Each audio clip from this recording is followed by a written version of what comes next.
बिस्मिल्लाहिर्रहमानिर्रहीम। अस्सलाम वालेकुम स्टूडेंट्स। बेटा चैप्टर नंबर 5 हम पढ़ रहे थे और आज जो हमने टॉपिक पढ़ना है वो है opening a file.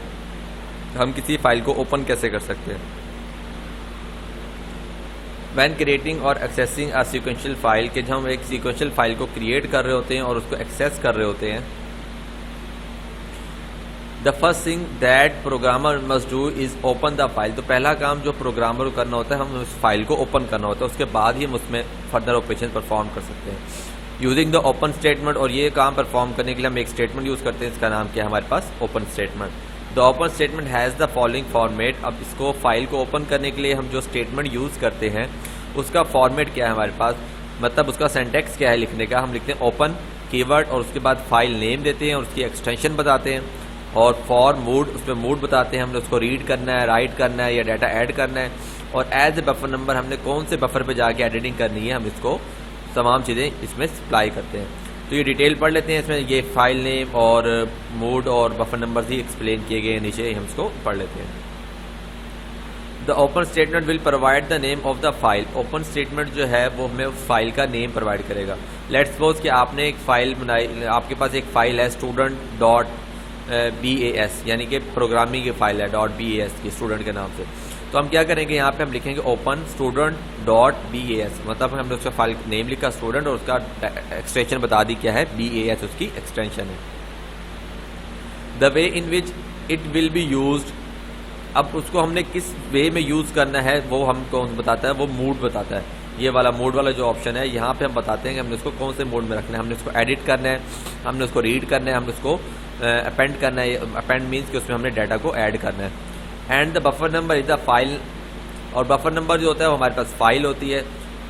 The same rules applying for naming data files, कहते हैं वो सेम रूल्स यूज़ होते हैं नेम करने के लिए डाटा फाइल्स को, as they do naming the regular basic program files. Means इस लाइन का मतलब क्या है कि हमें डाटा फाइल या प्रोग्राम फाइल दोनों जिनको हमने अगर नेम करना है तो दोनों को नेम करने के लिए हमारे बेसिक्स रूल जो है ना वही फॉलो होते हैं। Except a data file should normally be given as extension. सिर्फ एक चेंज क्या है कि डाटा फाइल को हमें एक्सटेंशन देनी होती है .dat। डाटा फाइल की एक्सटेंशन dat, हमने एक्सटेंशन में पढ़ा था कि dat जो है हमारे पास वो डाटा फाइल की एक्सटेंशन है, BAS जो है वो बेसिक प्रोग्रामिंग लैंग्वेज की डाटा प्रोग्राम फाइल की एक्सटेंशन होती है। तो लेट्स सपोज अगर हमारे पास एक फाइल है BAS student.bas और student.dat। अब देखिए नेम तो दोनों के सेम है, लेकिन जो डाटा डॉट के बाद की एक्सटेंशन है वो बता रही है कंप्यूटर को कि BAS जो है ये प्रोग्राम फाइल है और DAT जो है हमारी वो डाटा फाइल है। तो एक्सटेंशन की बेस पे जो है ना वो डिफरेंस होता है। Where as a program file is the given as extension .bas। ये MCQs के लिए याद कर लीजिएगा कि प्रोग्राम फाइल की एक्सटेंशन जो है हमारे पास BS होती है और डाटा फाइल की एक्सटेंशन जो है ना वो DAT होती है। This could means that the program using the data file could have the same name as the data file। इसका क्या मतलब है कि वो प्रोग्राम जो कि डाटा फाइल को यूज़ कर रहा है उसका सेम नेम भी हो सकता है जैसे कि डाटा फाइल का हो। The extension would be the only way to distinguish between the files. वही बात कि एक्सटेंशन जो है वो हमारे पास एक ओनली वे है डिस्टिंग्विश उन दोनों के दरमियान डिफरेंस करने का कि ये अलग अलग फाइल्स हैं। दोनों के नेम सेम है लेकिन उनकी एक्सटेंशन जो है उसकी बेस पे हमें पता चलता है ये अलग अलग फाइल्स हैं। This is a customary thing to do when naming program and data file. ये क्या है, हम लोग इसको जब हम नेम कर रहे होते हैं प्रोग्राम्स को, हम इसको एडिट करते हैं, खुद इसमें सप्लाई करते हैं। The data file that will only be associated with each other, कि डाटा फाइल जो हैं वो क्या होती हैं, वो एसोसिएट होती हैं किसके साथ, एक दूसरे के साथ, इसलिए हम उसको एक्सटेंशन प्रोवाइड कर रहे होते हैं। Next you can use a file as, अच्छा अब नेक्स्ट क्या है हमारे पास, हम इसको फॉर मूड वाला ऑप्शन आगे इसको पढ़ रहे हैं कि you can use a file as either output, input and append. कि हम उसको मूड दे सकते हैं कि आउटपुट मोड में हम उसको यूज़ कर रहे हैं, हम उसको मूड दे सकते हैं कि हमने इसको इनपुट मोड में यूज़ करना है, या हम इसको अपेंड मोड जो है वो प्रोवाइड कर सकते हैं। 3 मोड जो है हम यूज़ करते हैं। These are the mode options, ठीक है। अब output means that the program will eventually writes data to the file. Output का मतलब क्या है कि हमने एक फाइल ओपन करी, अब उसमें हमने डाटा को राइट करना है तो हम वहाँ पे आउटपुट देंगे, mood as output. For mood output आएगा, फॉर आउटपुट आएगा यहाँ पे इस तरह। इसी तरह input means that the data content in the file will eventually be read into the program calling. Input का मतलब क्या है कि जो डाटा जो है वो हमारा वो हम प्रोफाइल में से रीड करेंगे। और append means that the data will be added to the end of the existing file on the disk. Append means क्या है कि फाइल के लास्ट में एंड में जाके डाटा जो है ना वो ऐड कर दिया जाएगा। तो ये शॉर्ट क्वेश्चन है, what is the difference between input output and append. या फिर ये भी पूछा जा सकता है कि हमारे पास कौन से मूड्स हैं फाइल ओपनिंग के, तो आपको पता होना चाहिए इनपुट आउटपुट और अपेंड यूज होता है।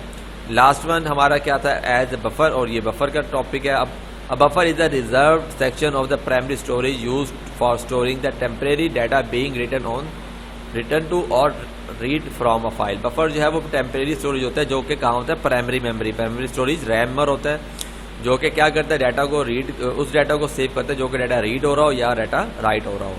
The programmer specifies the buffer number of a file. Programmer जो है वो स्पेसिफाई करता है, प्रोवाइड करता है बफर नंबर उस फाइल का। And it is use by the program to recognise and identify the file that is attempting to be manipulated.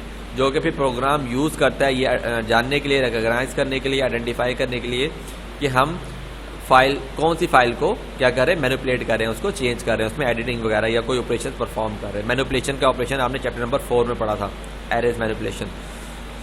The buffer number of the file must be known as a programmer. कि buffer number जो है file का वो programmer को पता होना चाहिए। When attempting और राइटिंग डाटा टू और read data from the file. कि जब वो डाटा को राइट कर रहा हो और या डाटा को वो क्या कर रहा हो, रीड कर रहा हो, तो उसको पता होना चाहिए कि बफर नंबर कौन सा है। अदरवाइज अगर बफर नंबर नहीं पता तो डाटा सही जगह पे एडिट नहीं हो पाएगा, रिप्लेस नहीं हो पाएगा, read right.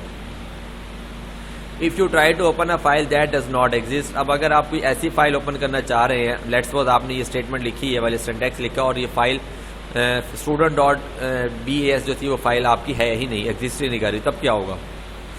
A new file will be created, एक नई फाइल बन जाएगी। If you try to open a pre existing file with output. अगर हम एक फाइल बनी हुई है और उसको हम आउटपुट मोड में ओपन कर रहे हैं, आउटपुट मोड क्या मूड था हमारा कि हम उसको क्या कर रहे हैं, इवेंचुअली राइट द डाटा, उसको राइट करने के लिए यूज़ कर रहे हैं। The file will be overwritten and we will lose all its content और डाटा। फॉर एग्जाम्पल, ठीक कि अगर हमारे पास एक फाइल पड़ी है और उसमें डाटा भी हमने सेव किया हुआ है और आपने बाई चांस या मिस्टेक आपने क्या कि उस फाइल को आउटपुट के मोड में ओपन कर लिया, तो वो डाटा जो उसने पहले से पड़ा है वो वॉश हो जाएगा।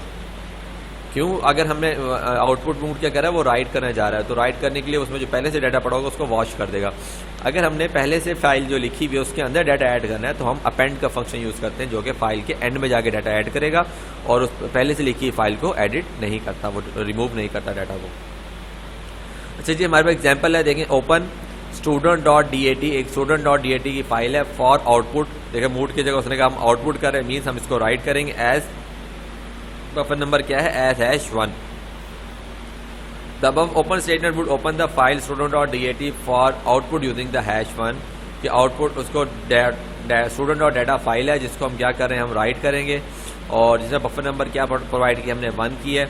If student.data pre exist on the disk. अगर ये फाइल पहले से हमारे पास बनी हुई पड़ी है, प्री एग्जिस्टेड है, and it will be overwrite, और फिर ये क्या हो जाएगी, ओवरराइट हो जाएगी and created as a empty file. Overwrite कर देगा उसको, मीन्स कि उसको खत्म कर देगा, उसमें जो डाटा पड़ा होगा उसको एक एम्प्टी फाइल के फॉर्म में छोड़ देगा। Once you have successfully open a file. अगर आपने एक सक्सेसफुली फाइल को ओपन कर लिया, you can either write to it, read to it और append records to the file. अगर आपने सक्सेसफुली हमने फाइल को ओपन कर लिया उसके बाद हम उसको एडिट भी कर सकते हैं, मीन्स उसमें डाटा राइट करना है तो हम यहाँ पे आउटपुट देंगे, अगर हमने डाटा रीड करना है यहाँ पे इनपुट देंगे, और अगर हमने उसमें डाटा अपेंड करना है लास्ट में तो यहाँ पर हम लोग अपेंड का फंक्शन जो है ना वो प्रोवाइड करते हैं।